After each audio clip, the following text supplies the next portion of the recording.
Bien, écoutez, nous avons maintenant une troisième exposé qui va être donné en distanciel.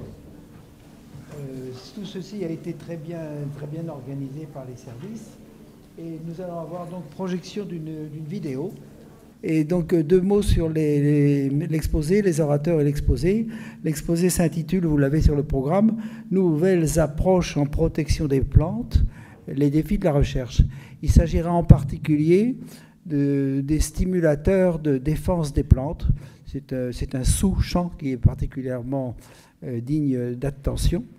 Les curriculums des orateurs, qui sont donc deux, Jean-Marc Seng, eh ben c'est marqué, et Patrick Saint-Drenant, si on les regarde un petit peu de loin, ils donnent l'accent sur l'université Paris-Saclay, qui est, donc, comme vous savez, la réunion de pas mal d'institutions de recherche qui préexistaient ou d'autres qui sont en train d'être construites, puisque M. Jean-Marc Seng, il a été maître de conf dans cette université, il est à l'heure actuelle chargé pour la présidence de l'université de l'introduction d'une mission pour l'introduction de l'entreprise au sein des parcours de licence.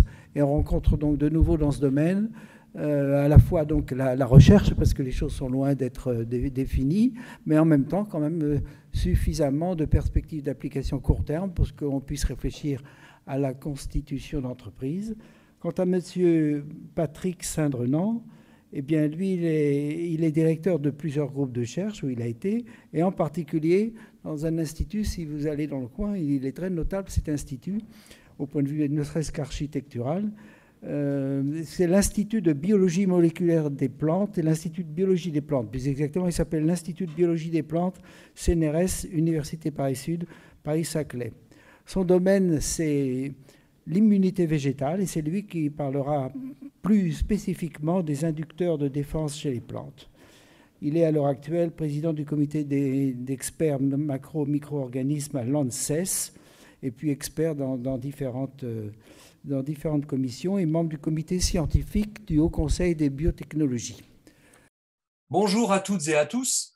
Patrick Saint-Drenant et moi sommes très heureux aujourd'hui d'intervenir dans le cadre de ce colloque organisé par la Maison de la Chimie sur le thème Nouvelles approches en protection des plantes, les défis de la recherche. Et avant de commencer cette intervention, on aimerait remercier le comité d'organisation.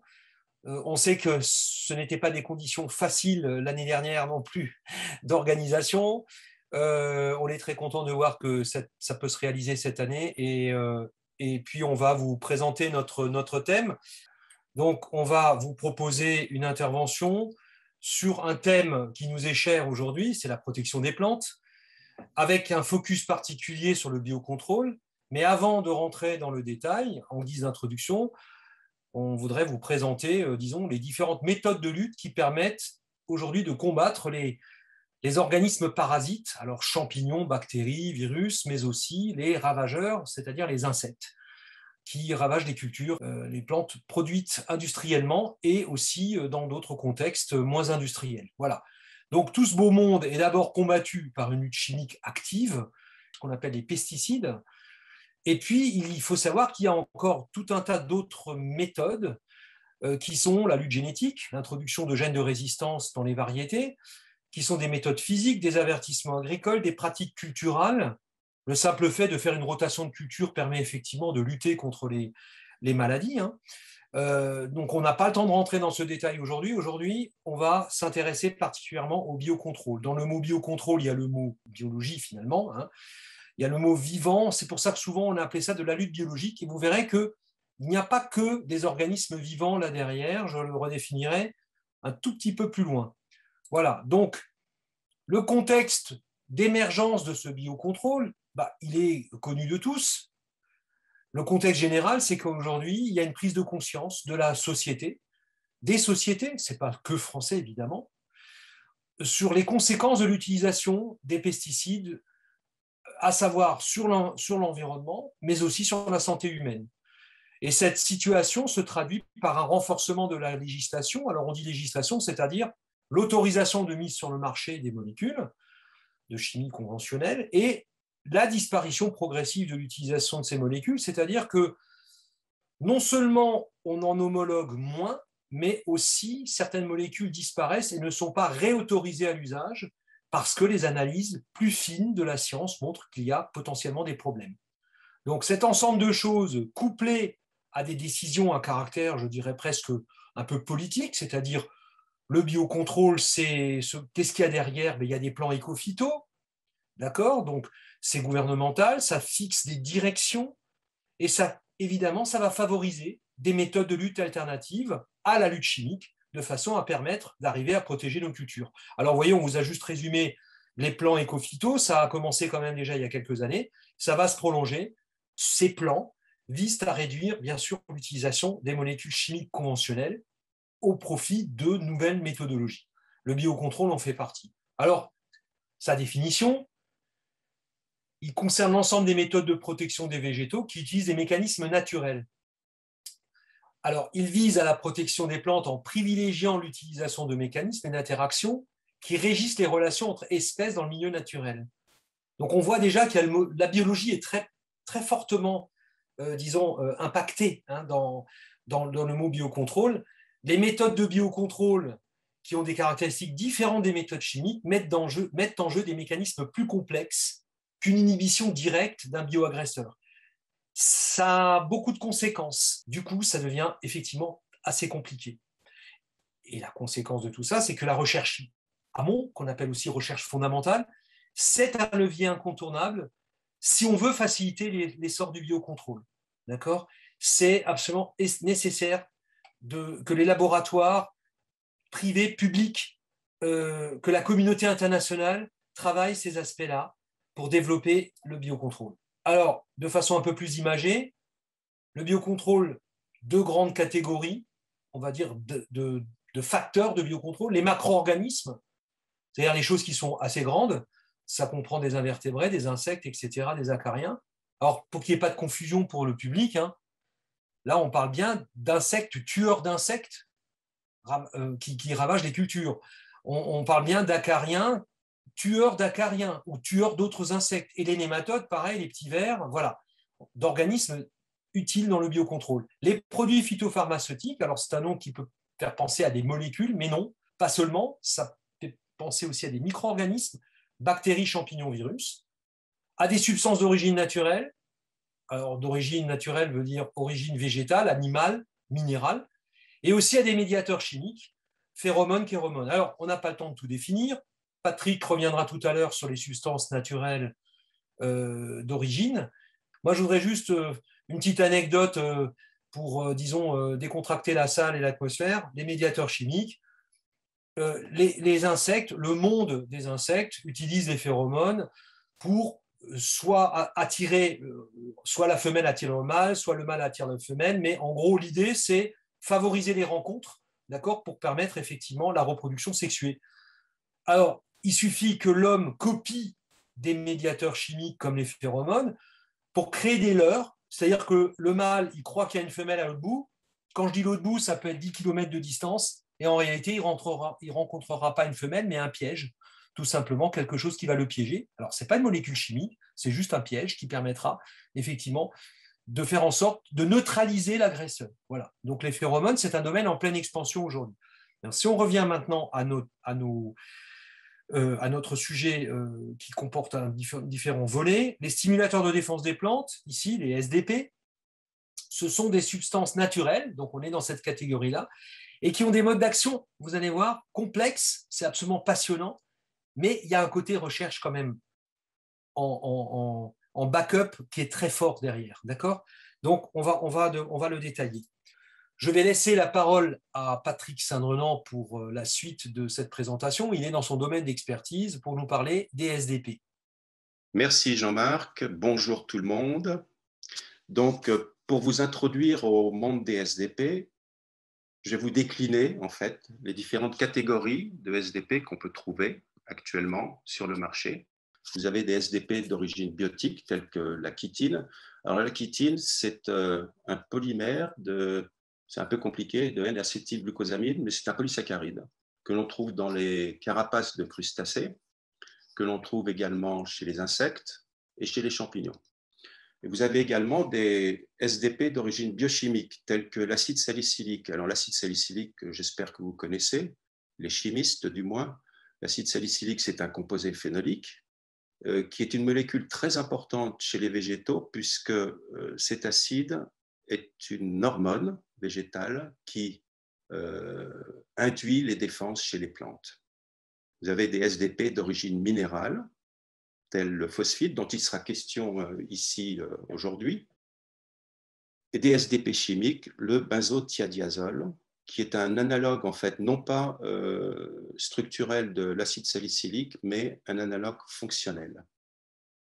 Alors, quelques mots de définition et de caractéristiques de ce qu'on appelle SDP. Ce sont des substances qui induisent, en fait, un effet mémoire. Alors, il faut toujours avoir ça en tête quand je vais décliner l'effet des SDP. C'est un effet mémoire que les anglo-saxons appellent priming. En France, le terme est un peu usité, c'est le terme de potentialisation. C'est-à-dire que ces substances induisent un effet mémoire, priming, chez les plantes traitées, qui correspond à un état de résistance aux bioagresseurs. Chose importante, c'est qu'à l'inverse des fongicides conventionnels, les SDP n'ont pas d'action fongicide par eux-mêmes, c'est-à-dire qu'ils n'ont aucun effet sur la croissance des champignons in vitro, mais ils agissent, on pourrait dire, via la plante. Et ce qu'il faut retenir tout du long de mon topo, c'est que les SDP, d'une manière générale, ont des activités indirectes. Qu'est-ce que ça veut dire? Ça veut dire que l'activité d'un SDP est fortement dépendante de la physiologie de la plante et du génotype de la plante considérée. Alors pourquoi? Parce que, tout simplement, ils agissent à travers ce qu'on appelle le système immunitaire des végétaux. Alors, c'est un diagramme un peu compliqué, que pourtant j'ai simplifié. Qu'est-ce que l'immunité végétale? Alors, l'immunité végétale, voilà, vous avez la perception, c'est comme chez les mammifères, vous avez la perception de motifs, comme ici c'est indiqué la chitine, qui est perçue au niveau membranaire de la cellule par un senseur, qui est un récepteur en fait. C'est l'étape 1 principale. Et puis, cette étape déclenche une cascade de signaux qu'on appelle transduction du signal ou modification de l'homéostasie. Alors, l'homéostasie, vous allez retrouver ce mot-là. Je sais que c'est un mot un peu compliqué. L'homéostasie, c'est une espèce de balance que tout organisme a en son sein qui régule à des niveaux, je dirais, égaux, fonctionnels, tous les systèmes cellulaires. Alors ici, je vous ai signalé l'homéostasie phosphate, ça veut dire que ça va réguler les niveaux de phosphate. L'homéostasie redox, ce qu'on appelle redox, c'est les états oxydoréducteurs de la cellule. Donc cette étape 2 franchie, vous avez activation transcriptionnelle, et puis cette activation transcriptionnelle, après modification de cette homéostasie phosphate redox, vous avez in fine le résultat final qui est ce que phénotypiquement on voit, c'est-à-dire la production d'antibiotiques végétaux, par exemple, que l'on appelle les phytoalexines, ou des protéines à activité antimicrobienne comme les PR-protéines. C'est l'étape 4. Seulement, ça serait très simple, ce schéma, si ça se résumait uniquement à 4 étapes que l'on a décryptées. Ce qu'il faut savoir, c'est que autant on connaît les étapes 1, 2 et 4, c'est que la black box, c'est l'étape 3. Et que pour la plupart des SDP qui sont actuellement utilisés sur le marché, c'est surtout cette étape 3 qui est méconnue et dont on trouvera le mode d'action si on approfondit un peu plus cette étape. Alors, je vous présente ici l'immunité végétale par excellence, c'est la réaction d'hypersensibilité du tabac à l'encontre du virus de la mosaïque du tabac. C'est donc une interaction entre le tabac, Nicotiana tabacum, qui possède en fait un gène grand N de résistance, qui va interagir avec un gène du virus de la mosaïque du tabac, qui est en fait la réplicase virale. Et cette reconnaissance, théoriquement, va conduire à un état de résistance. C'est la réaction immunitaire. À gauche, vous avez une feuille de tabac sensible qui est infectée par le virus. Vous avez un espèce d'aspect de gaufré, c'est que le virus s'est propagé, donc c'est une mosaïque, d'où le nom du virus. À droite, vous avez une feuille de tabac qui présente, elle, une petite lésion nécrotique que l'on voit à peine, qui est en fait la réaction de résistance et qui est la zone de containement du virus à ce site d'infection. Et si l'on regarde sous lumière ultraviolette, ce que vous pouvez voir, c'est que vous avez au niveau de cette lésion nécrotique une autofluorescence qui apparaît et qui correspond exactement à la phase 4 de ce que je vous ai montré précédemment, qui est l'accumulation de scopolétine, qui est un antibiotique végétal et qui a des propriétés également antivirales. Alors les SDP sont basés un peu sur comment exploiter le système immunitaire des plantes. Donc très brièvement, je vais vous parler de deux substances d'origine minérale que sont le phosphite et le silicium, avec un accent bien particulier sur le phosphite, et vous verrez pourquoi. Alors le phosphite, on le trouve dans les sols, c'est la forme réduite du phosphate. Vous voyez, il a un degré d'oxydation de 3, le phosphite à gauche, et le phosphate a un degré d'oxydation de 5. Alors on trouve très peu de phosphite dans les sols, et si l'on veut passer du phosphite au phosphate, c'est-à-dire réduire la forme phosphite, ça ne se fait pas si facilement parce que c'est une réaction très endergonique. Donc, ça nécessite des bactéries du sol. Et il y a un certain nombre de bactéries du sol qui sont capables de faire ça, qui transforment le phosphite en phosphate. Et donc, ce phosphite est utilisé en termes d'agent de protection des plantes depuis 1977 sous forme d'éthylphosphite d'aluminium et également sous forme de sel de phosphite. Alors, l'éthylphosphite d'aluminium, lui, rentre dans la catégorie des agents phytopharmaceutiques. En revanche, les sels de phosphite rentrent, eux, dans la catégorie des agents de biocontrôle. Alors, le phosphite, c'est un anti-omycète. Qu'est-ce que c'est que les oomycètes? Les oomycètes, ce sont des pseudo-champignons qui provoquent de nombreuses maladies très, très importantes, comme par exemple le mildiou de la vigne, provoqué par ce champignon Plasmopara viticola. Le mildiou de la pomme de terre et de la tomate, qui est provoqué par Phytophthora infestans. Juste quelques mots à propos de ce Phytophthora infestans. Il faut savoir qu'en 1850, vous avez tous entendu parler de la famine irlandaise qui a provoqué à peu près 1 million de morts et 1,5 million émigrés de par le monde, mais surtout aux États-Unis, dû à ce champignon. Et vous avez en bas à droite le chancre de l'avocatier provoqué par Phytophthora cinnamomi. Alors, c'est un mode de protection un peu particulier. Ce sont des injections de phosphite dans le tronc par des seringues un peu spéciales maintenues sous pression. Donc, comment le phosphite exploite-t-il les systèmes immunitaires des plantes? Ben, vous voyez, phosphite-phosphate, il y a des analogies structurelles. Et donc, on s'attend qu'il y ait un jeu subtil qui se passe au niveau du métabolisme de la plante avec cette molécule de phosphite.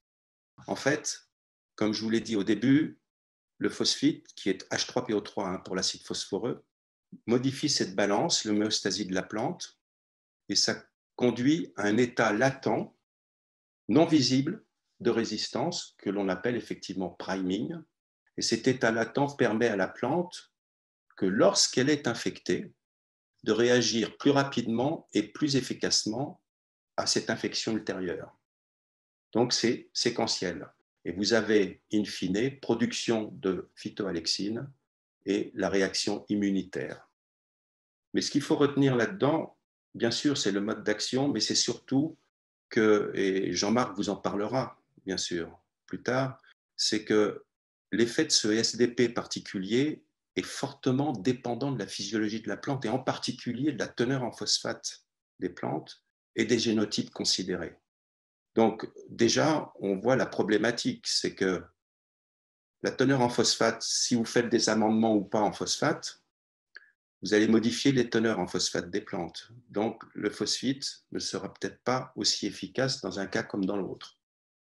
Et juste pour être un peu honnête, je dirais que c'est ce que je vous ai indiqué en bas de cette diapositive, c'est que pour la plupart des SDP, ils ont bien sûr des actions indirectes, mais il est indéniable que beaucoup d'entre eux ont des actions directes, mais seulement fongistatiques, qui peut être réversible, contrairement à des fongicides conventionnels.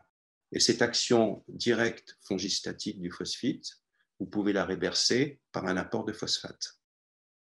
Alors, je passe brièvement au deuxième cas de SDP d'origine minérale, qui est le silicium. Alors, ce qui est très curieux, c'est qu'on entend peu parler du silicium comme agent SDP, de lutte biologique. Pourtant, c'est le métalloïde le plus important de la croûte terrestre après l'oxygène. Et il existe sous forme de quartz, c'est le SiO2, ou de silicate, en fait, liés à différents métaux, comme par exemple l'aluminium. Le silicium est en fait immobile, non fonctionnel dans les sols. C'est seulement l'acide silicique, que je vous ai indiqué ici la formule, SiOH 4 fois, qui sous forme monomérique non chargée à pH 9 est absorbé par les plantes. Une fois absorbé par les plantes, cet acide silicique se polymérise dans la plante en silice amorphe, et ça se produit en général à des concentrations qui sont supérieures à 2 millimolaires. Alors, autant ça devient très clair maintenant le mode d'action concernant le phosphite, le silicium, son mode d'action est très controversé.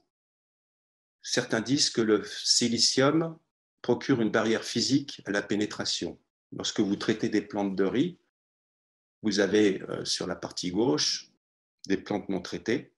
Donc le champignon, qui est un champignon particulier du riz, pénètre sans problème. Lorsque vous traitez par le silicium, sous forme de silicate, par exemple, d'aluminium, vous avez une couche qui se forme, une couche physique, et qui est en fait, on pourrait l'appeler, joue un rôle d'effet filmogène. Seulement, il y a une autre théorie qui dit que le silicium est un agent de priming. En effet, ça induit une mémoire latente qui permet à la plante de réagir plus rapidement, donc un effet vraiment priming, et plus efficacement à une infection ultérieure.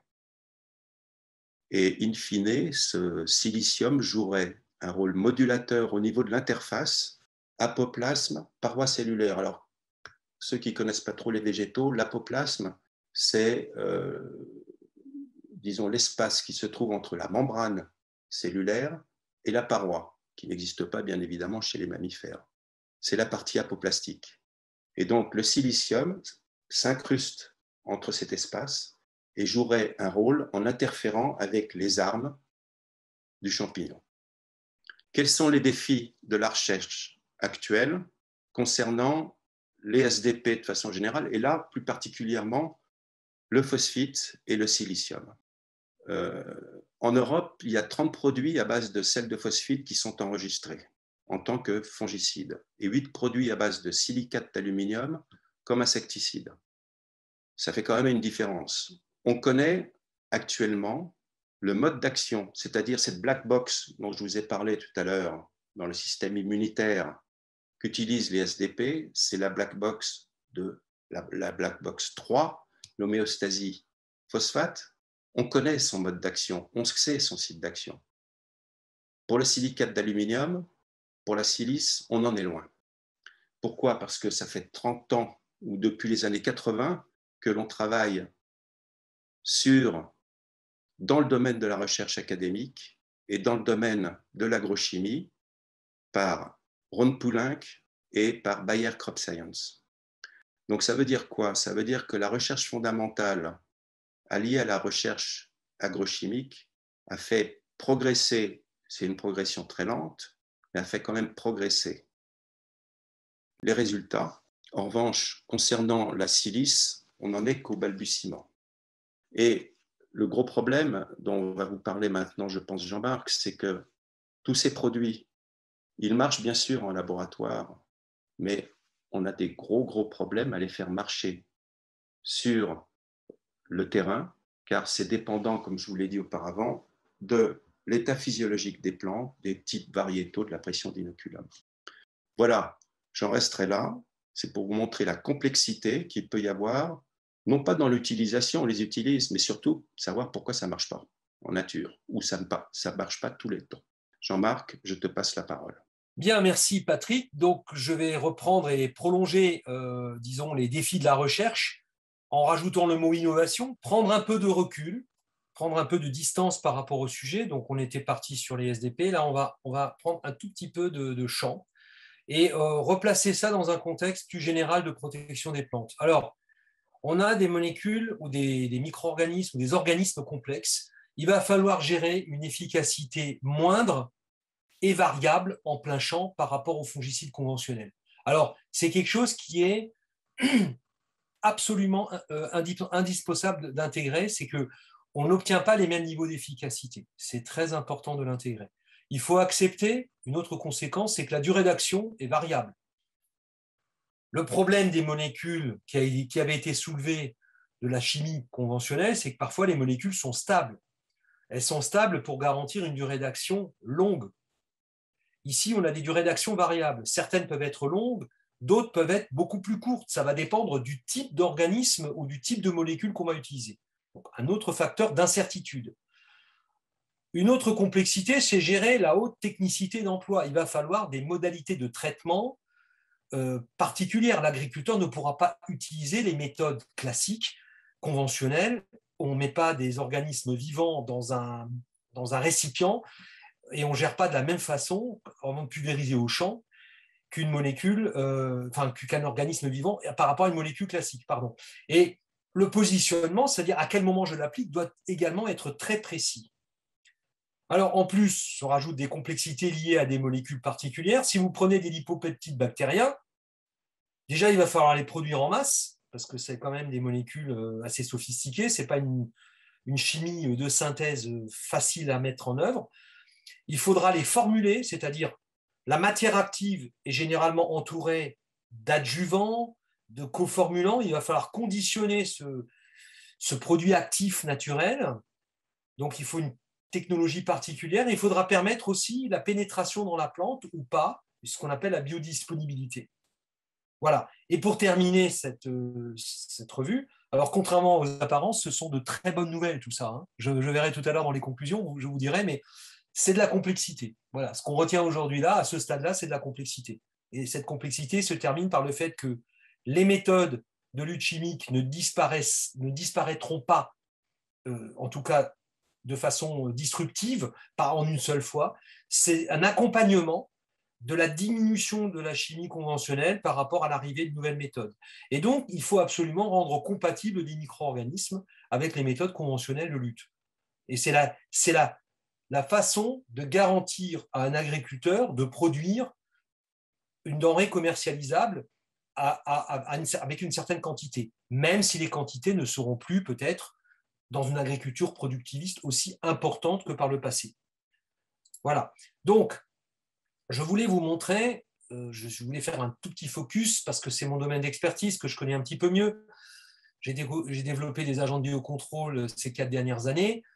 Comment est-ce qu'on développe un tel agent de biocontrôle, hein? Alors, on ne va pas ramasser dans un champ un micro-organisme en disant tiens, c'est peut-être quelque chose d'utile, c'est beaucoup plus compliqué.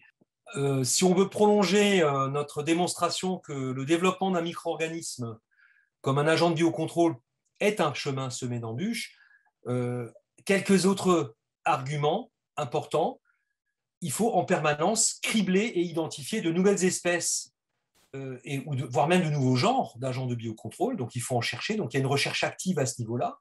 Ensuite, il ne faut pas oublier que quand vous avez un organisme de biocontrôle comme Bacillus thuringiensis, je prends cet exemple-là, qui est utile, bien sûr, et qui est déjà utilisé depuis de nombreuses années, eh bien, on peut imaginer que dans certains cas, l'insecte cible, prenons le cas de la sésamie, mute de façon à ce que la toxine CRI ne soit plus efficace, c'est-à-dire qu'on obtienne résistance à l'agent de biocontrôle. Donc c'est embêtant, d'accord? Alors qu'on avait plutôt une vision de la résistance à des molécules chimiques, là, c'est finalement un organisme vivant, utile. Ensuite, il faut considérer que vous avez plusieurs souches de l'agent pathogène à combattre. Vous êtes dans un champ, vous avez des milliers d'individus, mais surtout, vous avez des souches différentes, c'est-à-dire qu'ils appartiennent à la même espèce, mais ce sont des individus qui diffèrent. Vous ne pouvez pas sélectionner un agent de biocontrôle efficace contre un nombre limité d'individus. Il faut couvrir la totalité des pathogènes, des individus appartenant à l'espèce de l'agent pathogène ciblé. Le biocontrôle n'est pas encore étendu aux grandes cultures. C'est un domaine compliqué, les grandes cultures, c'est un milieu ouvert. Donc, par conséquent, il est plus facile de travailler dans des serres, dans des environnements contrôlés en température, en humidité, parce qu'on a une maîtrise du vivant. Alors qu'on voit bien, en plus, ces dernières années, ce qui s'est passé, c'est qu'on a des changements au niveau agricole, climatiques qui sont très importants et qui vont évidemment être préjudiciables à l'introduction d'un organisme utile en grande culture. Donc, c'est quelque chose sur lequel on travaille beaucoup, mais c'est compliqué. Alors, pour vous donner un ordre d'idée, on a répertorié en Europe 22 micro-organismes, 4 virus, 6 extraits de plantes qui sont effectivement enregistrés, autorisés pour différents usages en protection des plantes. C'est une approche globale qu'on a fait là, statistique globale. Donc, ça ne fait pas énormément d'organismes ou de molécules. C'est quelque chose qui en est encore à ses débuts, pour le situer. Et puis, le dernier point, c'est que cette complexité, ce parcours semé d'embûches, évidemment, ce qu'il y a derrière tout ce qu'on vient de discuter, c'est les approches pluridisciplinaires, c'est-à-dire que la combinaison chimie, biologie, agronomie, c'est une nouvelle façon de travailler, une nouvelle façon de mettre bout à bout des expertises pour arriver effectivement à mettre au point des agents de biocontrôle. Alors, les industriels de l'agrochimie, ce sont d'abord des chimistes, bien sûr, mais ce sont aussi des gens qui se sont mis à la biologie pour certains départements qu'ils ont développés, ce qu'on appelle les biologics, et ils sont en train d'essayer de combiner déjà ces différents aspects. Les laboratoires publics ne sont pas en reste, les instituts techniques ne sont pas en reste, tout le monde travaille dessus. Il y a du travail vraiment pour beaucoup d'organisations, d'accord? C'est le futur. Alors, ce qu'on aimerait conclure avec vous, Patrick et moi, c'est non pas se transformer en Madame Soleil ou Madame Irma. On va s'arrêter à l'horizon 2025, si vous le voulez bien. Alors, nos conclusions, c'est que l'efficacité, c'est quand même aujourd'hui le frein numéro 1 pour adopter le biocontrôle. C'est-à-dire que même si tout est au point, même si on a surmonté toutes les difficultés qui ont été signalées avant, ça reste quand même un tout petit peu, une efficacité inférieure à celle d'une chimie conventionnelle. D'accord ? Donc, il va falloir gérer cette efficacité moindre. Le biocontrôle, dont les SDP, c'est une méthode de lutte alternative. Pour être mise en œuvre avec succès, il y a 2 grandes conditions.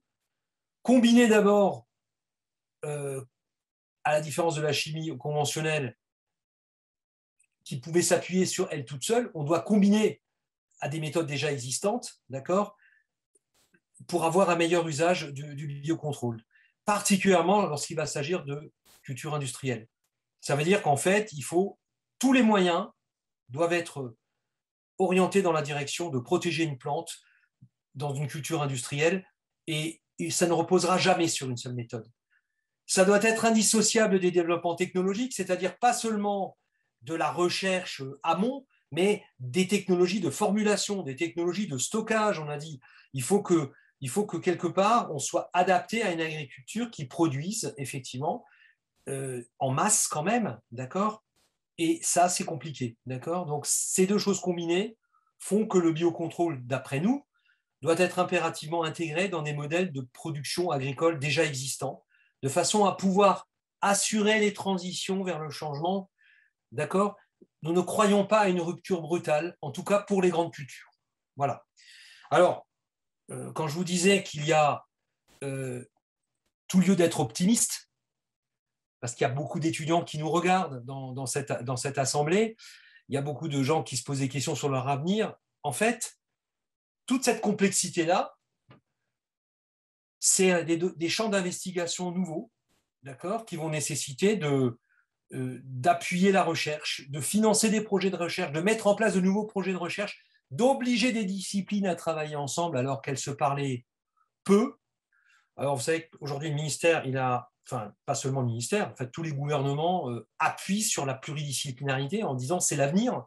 Là, clairement, c'est sûr qu'on va devoir passer par des rapprochements entre des équipes qui doivent apprendre à parler un langage commun, un socle d'informations communes pour pouvoir ensuite faire bénéficier aux autres de leur expertise. Donc, les étudiants, je pense que l'avenir est à vous. C'est franchement, on est très optimiste.